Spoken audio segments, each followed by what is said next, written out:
शुरुआत में एक लेडी को दिखाया जाता है जो कि अपनी बेटी रानी के साथ घर पर बैठकर अपने हस्बैंड का इंतजार कर रही है, जो कि कुछ दोनों से घर पर नहीं आया। थोड़े समय के बाद उसका पति आता है, लेकिन वो काफी नशे में होता है। अब उसको देखकर उसकी पत्नी बहुत गुस्सा हो जाती है। वो उससे कहती है कि घर में एक दाना खाने का नहीं है, लेकिन तुम्हारा पीना बहुत जरूरी है। क्या अब इस बात पर उसका पति नाराज हो जाता है और उसे काफी मारता भी है और कहता है कि तुम और तुम्हारी बेटी दोनों ही खूबसूरत हो, जो और जाकर अपने शरीर को बेचकर पैसे कमाओ, और अगर ये तो मैं नहीं आता तो मैं तुम्हें सीखना हूँ कि ये कैसे किया जाता है। यह कहकर वो वहां से चला जाता है। अब अगले दिन सुबह रानी सोकर उठाती है तो वो अपनी माँ को मारा हुआ पाती है। अभी वह अपनी माँ की मौत के सदमे से उभर भी नहीं पी थी कि तभी गांव से एक लड़की आकर उसे बताती है कि तुम्हारे पापा की डेड बॉडी गांव के पहाड़ियों पर मिली है। यह सुनकर वह काफी तेजी से दौड़ते हुए वहां जाती है और दूर से अपने फादर की डेड बॉडी देखकर वापस ए जाती है। अब इस गांव में उसका कोई नहीं है। फिर वो इस गांव को छोड़कर शहर की तरफ निकाल पड़ती है। उसके पास खाने की ना तो पैसे होते हैं, ना ही रहने का कोई द्वारा। अब रानी शहर में दर की ठोके खाती है। तभी रात में वो एक जगह पर बैठी होती है। एक आदमी वहां से गुजरा है और उसको देखकर रुक जाता है और पूछता है, चलती क्या? इसकी जुबान में वो उसे व्यक्ति से पूछते हैं कि कितना डॉग। उसके बाद वो दोनों वहां से निकाल पड़ते हैं और एक साथ रात गुजरते हैं और इससे मिले पैसों से वो पेट भर खाना खाती है। अब रानी को ये बात समझ में आ गई है कि अगर उसे पैसे चाहिए तो उससे अपने शरीर का सौदा करना पड़ेगा। अगले दिन वो फिर से इस जगह पर जाकर बैठी है और उसे दिन भी उसको एक आदमी मिल जाता है। इसके साथ फिर इंटीमेट होती है और जिसके बदले उसको फिर मस्त पैसे मिलते हैं और इसके बाद वो मोड़कर कभी पीछे नहीं देखते, इसी राह पर चल पड़ती है। फिर वो एक मकान कारा पर भी लेती है जिसका किराया 500 महीना होता है और वहां पर रहने का से जाती है। तभी एक दिन एक शिवा नाम का लड़का आता है और उससे पूछता है कि तुम्हारा नाम ही रानी है ना? इस पर वो उसे बताती है कि हाँ, मैं हिरनी हूँ। एक्चुअली शिवा उसका क्लाइंट होता है और शिवा हाउस के साथ यौन रिलेशन बनाने के बाद उसे ऑफर करता है कि वो उसके साथ चले, क्योंकि सोने की परख हमेशा जौहरी को ही होती है। वो उसे कहता है कि अगर तुम यहाँ रस रही तो हमेशा रानीपन के ही रहोगी, लेकिन अगर मेरे साथ चली गई तो मैं तुम्हें महारानी बनाकर रखूंगा।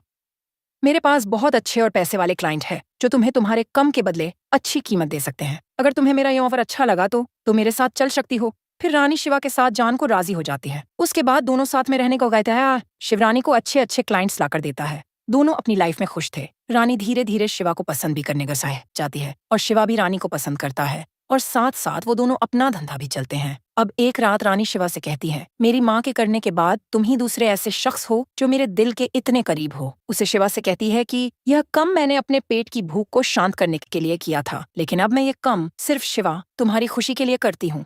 मैं तुम्हारे लिए कुछ भी करने को तैयार हूँ, लेकिन बदले में मुझे ये चाहिए कि तुम कभी भी मुझे छोड़कर ना। जो इस पर शिवा कहते हैं कि मैं हमेशा ही तुम्हारे साथ रहूंगा। फिर दोनों घर के लिए निकालते हैं कि तभी उनकी बाइक का एक्सीडेंट हो जाता है और रानी को काफी चोट भी आई है। फिर शिवरने को डॉक्टर के पास ले जाता है जहाँ उसका ट्रीटमेंट किया जाता है। अब होश में आने डॉक्टर उससे पूछता है कि रानी, क्या तुम अपनी माँ को मिस कर रही हो? इस पर रानी कहती है कि हाँ, मैं अपनी माँ को बहुत मिस करती हूँ, क्योंकि उनके अलावा दुनिया में मेरा कोई था ही नहीं, लेकिन मेरे शराबी आप की वजह से उनकी मृत्यु हो गई। इसमें डॉक्टर उससे कहता है कि तुम्हें चिंता करने की कोई जरूरत नहीं है, क्योंकि अब तुम्हारे लाइफ में शिवा है। फिर वो नजर उठाकर सामने देखते हैं तो शिवा कब से उसका इंतजार कर रहा होता है। तब रानी शिवा की तरफ देखते हैं और दौड़कर शिवा को गले लगा लेती है। फिर वो दोनों वहां से घर निकाल जाते हैं। घर जाने के बाद शिवा उसे आराम करने के लिए कहता है अब कुछ। दोनों के बाद वो रानी से पूछता है कि क्लाइंट्स के बार बार कॉल्स ए रहे हैं, उन्हें क्या जवाब डन? इस पर रानी कहती है कि कहना क्या है, उनसे मीटिंग फिक्स करो, मैं जाऊंगी। उसके बाद आदमी फिर से अपना धंधा शुरू कर देती है। तभी एक दिन रानी अपने क्लाइंट के साथ होती है और वहां पर एक पुलिस वाला पहुंच जाता है जिसका नाम विक्रम है। वह दरवाजा पीटते हुए कहता है कि पुलिस आई है, जिसको सुनकर वो क्लाइंट वहां से भाग जाता है। लेकिन रानी वहीं पर आ जाती है और विक्रम रानी से कहता है कि संगीत, ये तुम क्या कर रही हो? रानी हस्तियां से कहती है कि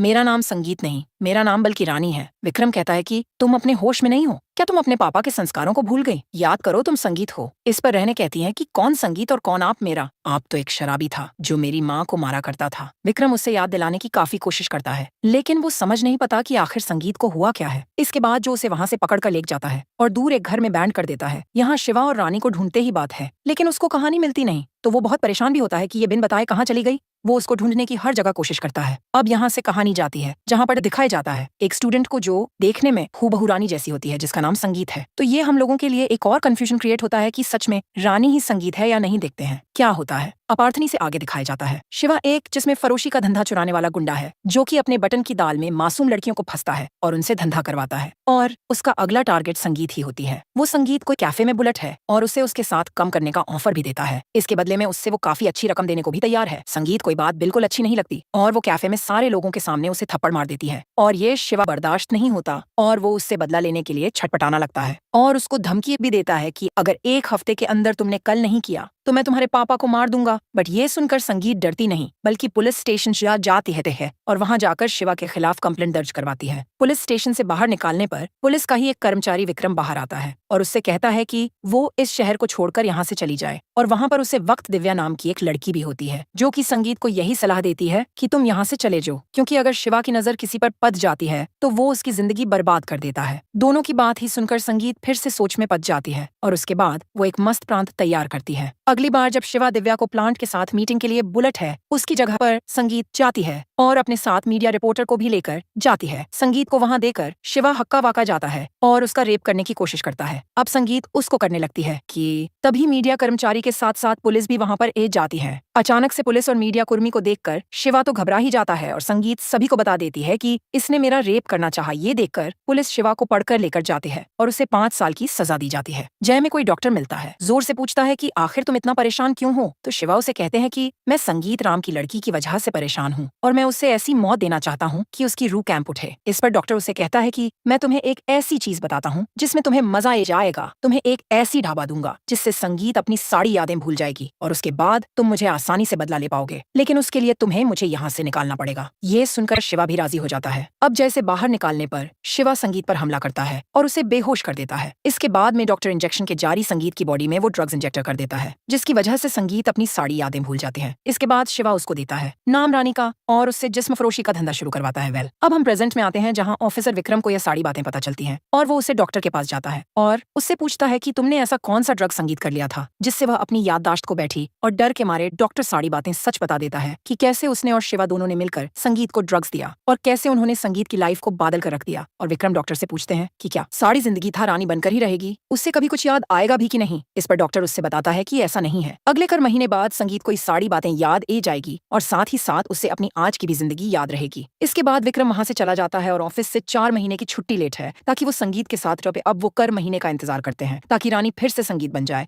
और उससे सब कुछ याद आ जाए। धीरे धीरे कर महीने गुजर जाते हैं और फिर वो दिन भी इस तरह से रहता है जिसने रानी को सब कुछ याद आ जाता है। उसके बाद विक्रम संगीत को सारी बातें बताता है कि आखिर हुआ क्या, कि कैसे शिवा ने तुम्हारी जिंदगी के साथ खेल और कैसे तुम्हारे पिता को भी मार डाला। ये सुनकर संगीत बहुत रोकती है और बहुत चिल्लाती है। विक्रम कहती है कि तुम्हारे पास 2 ही रास्ते हैं, या तो तुम शिवा के साथ उसके रास्ते पर चलो या फिर कहानी दूर चले जाओ, लेकिन साथ ही साथ मुझे पता है कि तुम दोनों में कोई भी बात नहीं मानेगी, इसलिए मैंने तुम्हारे लिए तीसरा रास्ता भी तैयार करके रखा हुआ है। ये कहकर वहां पर अपनी पिस्टल छोड़ देता है और वहां से चला जाता है। इसके बाद रानी को पिस्टल लेकर सीधे शिवा के पास जाती है ताकि उसका बदला ले सके। इस वक्त शिवा भी उसका इंतजार कर रहा होता है और उसे पता है कि रानी यानी कि संगीत उसके पास आने वाली है। अब रानी को देखकर शिवा उसको एक कहानी सुनता है जिसमें उसे कहता है कि एक बार एक बच्चा एक औरत को नाजायज संबंध बनाते हुए देख लेता है और जब ये बात उसे औरत को पता चलती है तो वो उसे बच्चे से कहती है कि यह बात किसी को ना बताएं। वो बच्चा उसकी बात मान लेट है, लेकिन कुछ ही दिनों बाद वो एक लड़के को लेकर उससे औरत के पास जाता है और उसे कहते हैं कि मैंने भूल से इस लड़की को ये बात बता दी और अब इस लड़की को तुम्हारे साथ भी रिश्ता बनाना है। इसके बाद वो औरत मजबूरी में उससे बच्चे की बात मान लेती है। कुछ दिनों बाद वो बच्चा दूसरे इंसान को लेकर आता है, फिर उसके साथ संबंध बनाने को कहता है। इन सब चीजों से टांगे कर वो औरत खुद को खुद कर देती है और वह लड़का यह समझ जाता है कि जब तक इस दुनिया में औरत के ऊपर पैसे फेंकने वाला मर्द रहेगा तब तक वो औरत का इस्तेमाल करके बहुत काम सकता है। अब वो संगीत से कहता है कि तुम्हें अंदाज हो गया होगा कि वो लड़का कौन था। एक्चुअली वो लड़का कोई और नहीं बल्कि मैं ही हूँ। अब रानी जरा टेढ़ी नजरों से शिवा को देखते हैं। तब शिवा कहते हैं कि